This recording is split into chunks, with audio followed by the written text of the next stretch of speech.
توفيت الإعلامية والممثلة اللبنانية يمنى شيرة عن عمر ناهز 55 عاماً بعد مسيرة إعلامية وتلفزيونية امتدت لعقود، ورافق وفاتها صمت حول تفاصيل وضعها الصحة.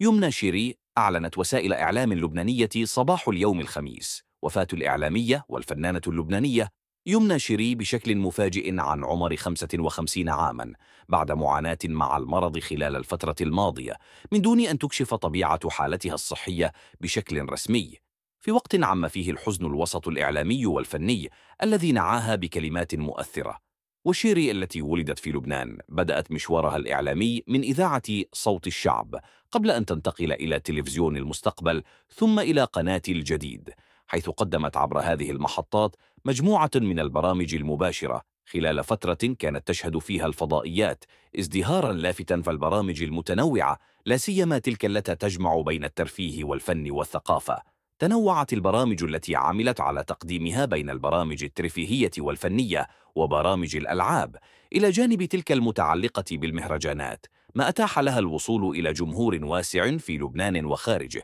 خاصة في فترة شهد فيها المشهد الإعلامي اللبناني تنوعا في الإنتاج التلفزيوني وتعددا في المنابر.